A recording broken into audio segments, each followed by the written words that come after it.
Good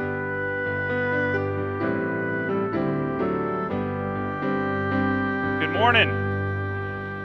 I got a little nearer to God this week on Route 29. It was Thursday morning, and I was actually thinking about the sermon, and I was trying to think, how do I tie all this together? Paul said 3 different things here in the chapter we read this morning. About subjecting ourselves to the authority, about love, the law of love, and about living honorably in the light, not in darkness. And I'm thinking, how do you put all this together? So I'm driving down to Route 29. I'm getting off of Route 40, getting on the 29th. It's Thursday morning. If you remember, Thursday was the rainy day. And what happens on 29 when it rains? Everything backs up, right? It's usually bad that time of day, morning rush hour, but when it rains, it gets worse, and it's backed up even further. And I have to get on to Route 29, and there are a couple places on Route 29 where I get on where there are places where 2 lanes become 1 lane, and it says form single lane. And so I travel this route every day, and I know that what you do is you alternate, right? There's all these line and 2 lanes, and you just simply alternate back and forth, and person goes, and then you let the other person go, and so there's this kind of smooth way of doing things that those who grew up and who drive this route know how to do that. So I'm sitting there doing that, thinking about the sermon, thinking, how do I talk about the law of love? And this guy in this big white SUV is behind me, and he's just right on my tail, and he's in a rush. And then there's a gap beside, in the lane beside me, and so instead of just waiting and alternating, he moves over, speeds up right as I'm coming to the place to form the single lane, and he cuts in front of me, and he gets there, and so, instead of just alternating, he just rushes ahead, and I can tell he's in a hurry. Now, I didn't say anything bad about him. I didn't give any sign language to him. I didn't do anything of that. I really thought there were 2 thoughts. One thought was, only 1,000 more cars to go, buddy. That's all you got to do. You just got another 1,000 people in front of you. You just keep doing that, you'll get there. But my other thought was, the immediate thought was this: love yields. That love, that's what love does. Love yields in different ways. And we're going to talk about, that's what Paul's talking about, because Paul's been talking about love and what genuine love looks like, and then he shifts and he talks about the authorities. And then he goes back to love again, and then he starts talking about living honorably. And so what's going on here? Is Paul talking about love? Is Paul talking about authority? Well, I would suggest to you that what Paul is talking about, first off, is that love yields to authority. That the loving thing to do is to yield to those in authority. And that's what Paul's talking about here. Now, I want you to get understand the context in which Paul says, subject yourselves to the governing authorities. When Paul writes this, he's writing to the people in Rome. And the people of Rome did not live in a democracy like we do today. The people of Rome lived under an emperor. And they actually had to pay 2 types of taxes. There was tribute, which is think of your federal taxes as your tribute. And then there were your taxes, which were think of those as your state and local taxes. So just like we do today, the Roman citizens had to pay tribute and taxes. Now, the tribute was made up of 3 parts. The first part was a ground tax. Now, the ground tax was anything you grew out of the ground. And remember, there were a lot of agriculture. And so if you owned a vineyard and you grew grapes and made wine, 20% of your wine went to the emperor. 20%. You thought our taxes were bad. But that's not all. If you grew grain, now it was a little bit better on the people who grew grain because they only had to give 10% of the grain to the emperor. So that was the first. What's that? It's like a subsidy. It was a tax break for the grain growers. That's right. So that was your first part of your tax. The second part was any income you gained that year, you did have to pay an income tax. Now the good news is the income tax was only 1%. Not too bad. But after you're giving 20% of your crops away, it's a little bit hard to think about. Because remember, they're in a different system than we are. And then the third thing was every male between the age of 14 and 65 had to pay a poll tax. So you think about that. So those were the 3 taxes they paid to the emperor. Then there were the local taxes. If you've ever heard of a tax collector in the Bible or ever heard before of a tax collector, the tax collector was the local tax collector who would collect as much taxes as they could from people. If you were to travel down a road, they could collect a tax. If you were to take goods to market, they could tax the goods you were taking to market. There were multiple taxes they could charge that helped fund the local governmental system. And so I want you to think about this, that Paul is saying not to a democratic system, but to people within a very heavily taxed system and within an emperorship, a dictatorship, so to speak. Paul is saying, subject yourselves to the authorities. The same authorities that will put him in prison, the same authorities that crucified Christ, he is saying that love yields to authority. That's part of the response, the Christian response to those in authority. The first place of response is to yield to that authority, because in general, what Paul is saying is that in general, the government, the authorities are set up as an institution by God for the good of all people. And I think one of the things that happens in our society, and even today in our democracy, is that we get upset with those in leadership not because they're acting for the good of all, but probably because they're not acting for our good. Let me give an example. Here's a cartoon I came across. It's a preacher cartoon. It's got the preacher up in front of the congregation, and everybody's holding a sign. And one sign says, "Remember how much money I give each week." The next sign says, "Make sure there are enough programs for my kids." The next one says, "Tell me again how much God wants to bless me." Another one says, "Please refer to sin as bad choices. Don't mention hell. It makes me feel uncomfortable.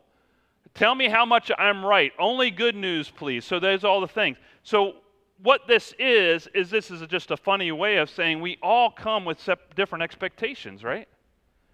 And I, as a preacher and as a leader in the church, know that every time I go and in that role, that there are different sets of expectations from different people. Now, here's the one thing that we all learn when you're in that position, is that you can't meet all those expectations. And when you try to, you will disappoint everybody. But if you seek the good of all, and you seek to do what's best for all, or for the whole, or for the organization, my question is, will you disappoint some of those people with those signs? Absolutely, right? So don't just so I don't want you just to think about a preacher in there, but put a teacher. We prayed for our teachers this morning. Think about a teacher in front of a classroom. What are the expectations for that teacher that parents bring to that teacher, or students bring to that teacher? Or put the county executive in that podium, and what are the expectations we have for that person? Or put the governor in that podium, or put the president in that podium. We all have different expectations, and I find that the places where we get upset is when our own expectation, our personal individual expectations are not met. Even though oftentimes most good leaders, not all, we all know there are Hitlers and Stalins and people who are power hungry and egotistical. But in general, I find that these are good people trying to do what's good for everyone. I think of the mayor of Baltimore. How much expectations are placed on her?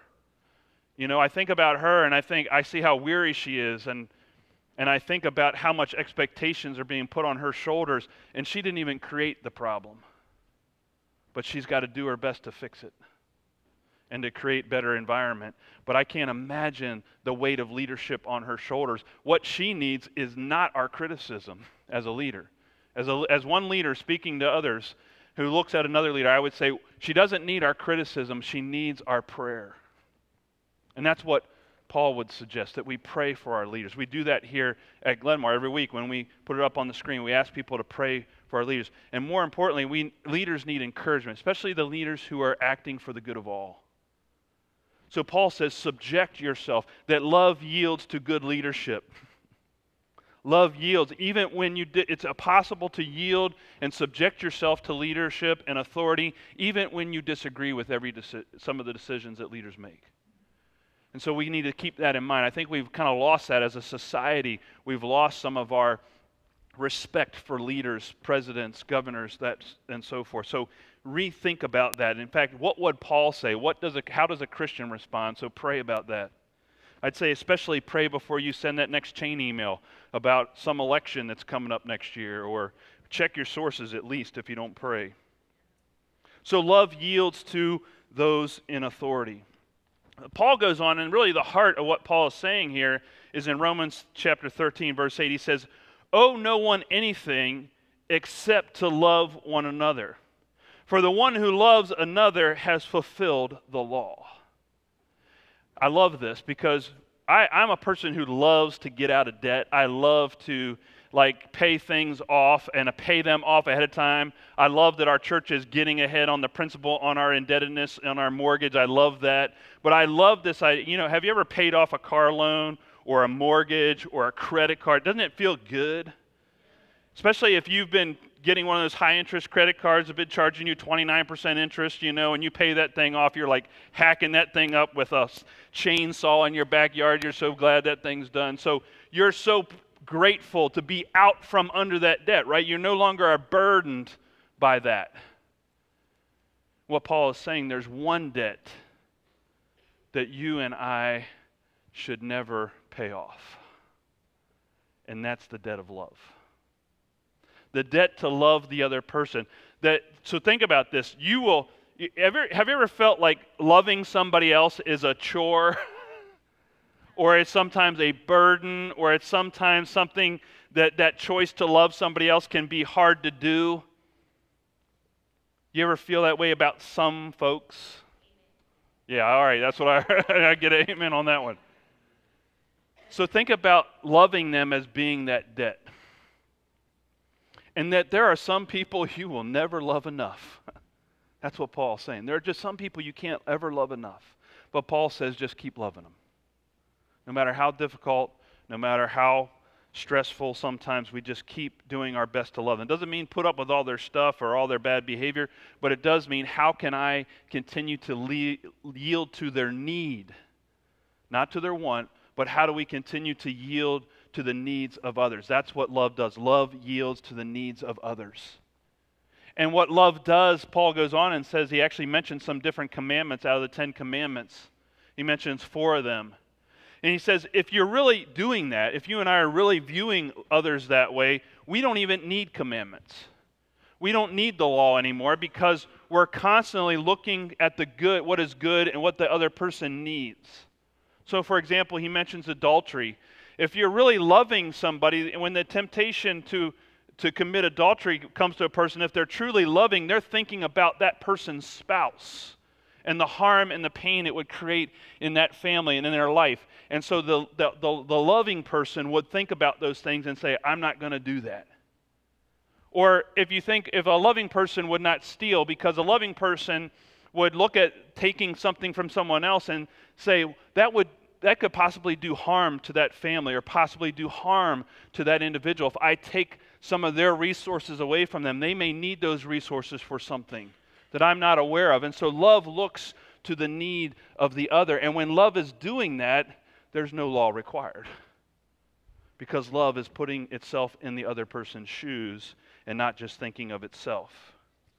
So love yields to the needs of others. And then Paul goes on in these last section, he talks about living honorably and putting on the armor of light. And this is where I would say that love yields to decency. Love yields to decency. What's our standard of decency today? Do we have one? Do we have a standard? Well, Paul lays out some things for us. Paul talks about, first of all, he talks about reveling and drunkenness. Now, notice he pairs things together here. So reveling and drunkenness went together in the city of Rome because when a victor in the Roman Colosseum or in the Roman games at the circus, when they won a victory, they and their friends would go out into the streets and go, bar hopping and get drunk, and they would revel in the streets about the victory that their friend had just won.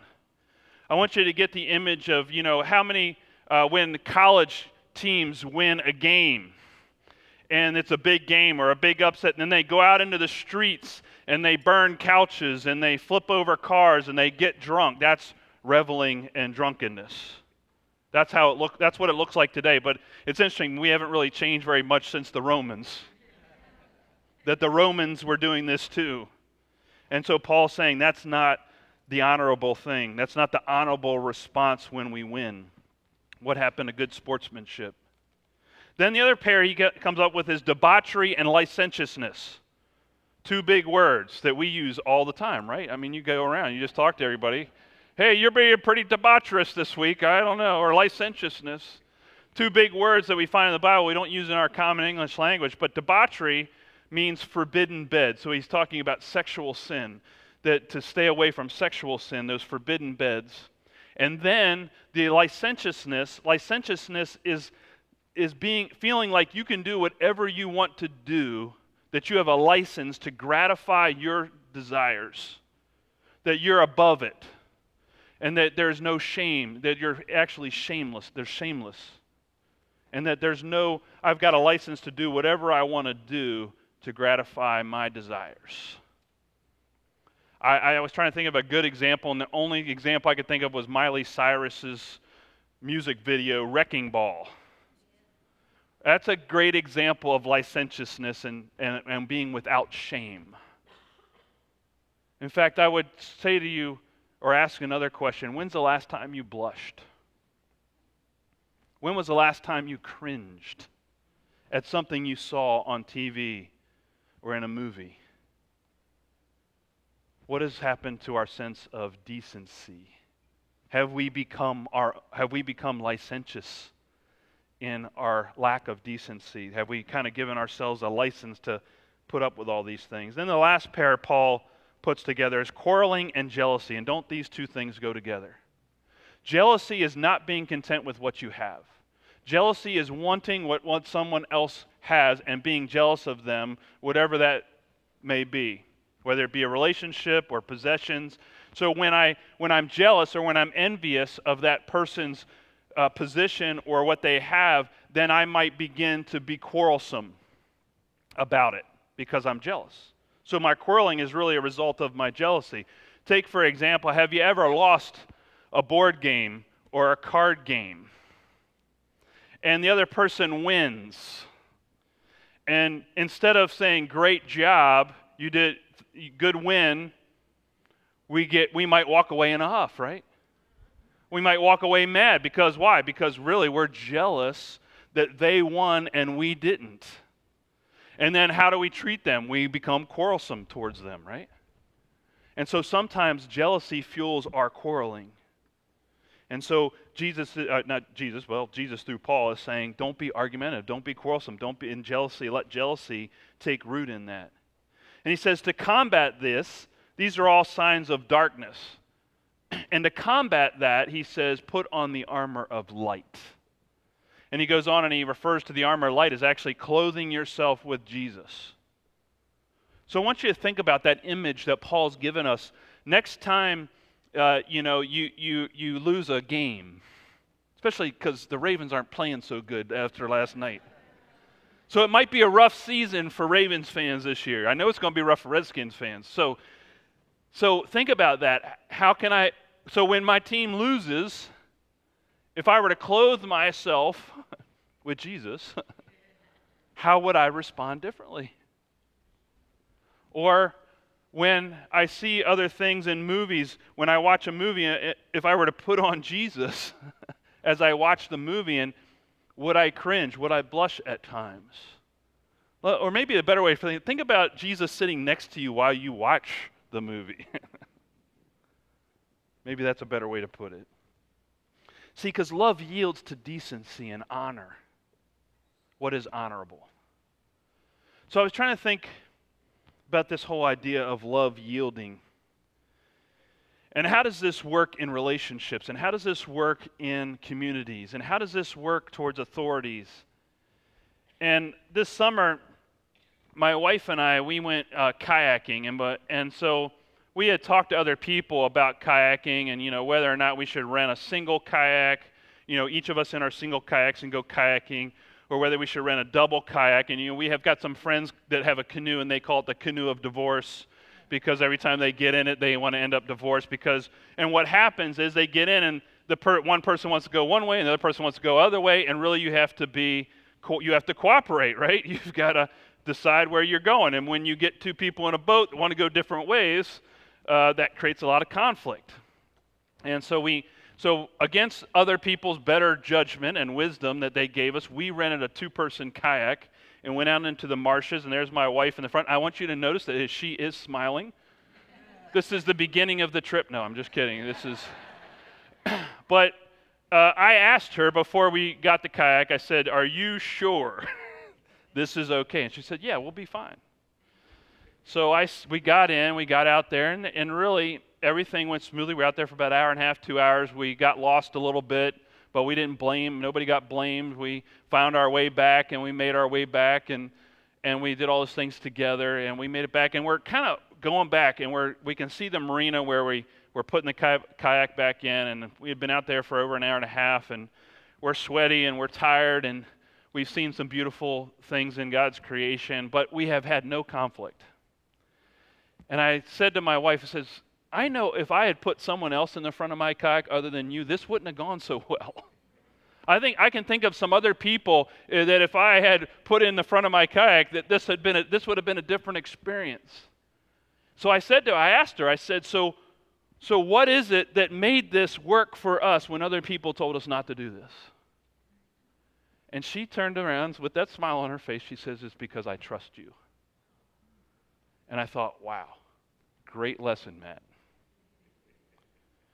Because that's what it takes for mutual submission and mutual yielding in any relationship, that love yields to the other. But here's the cool thing. I would say to you that we were doing that to each other the whole time.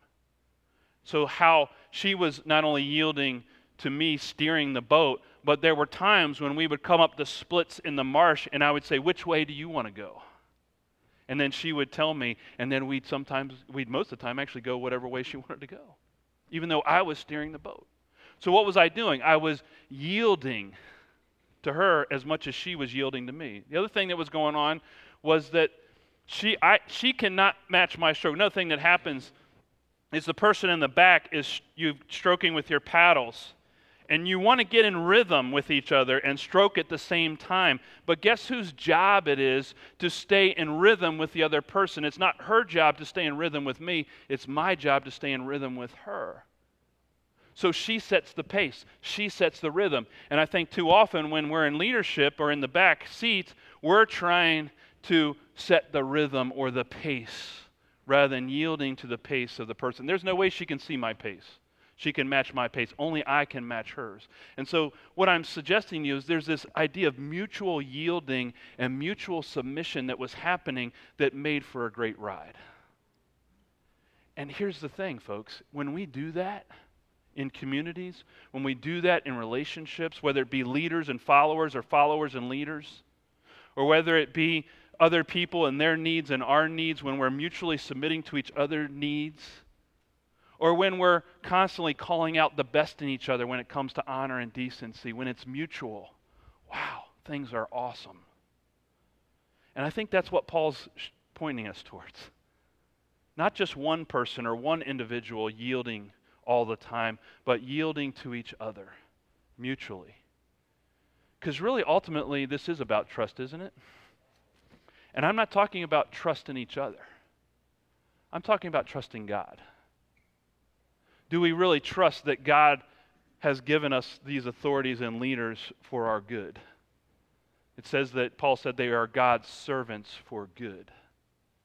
Do we really trust that when I meet the need of another person that God will meet my need as I meet theirs for love? And that even as I yield to decency, am I trusting that God will fulfill my own desires as I sacrifice those desires and as I crucify those other bad desires in my life, that God will meet those desires in a healthy way? So the question, as God guides the boat of your life, is, do you trust God? Because if we do, we'll live by the law of love. Amen.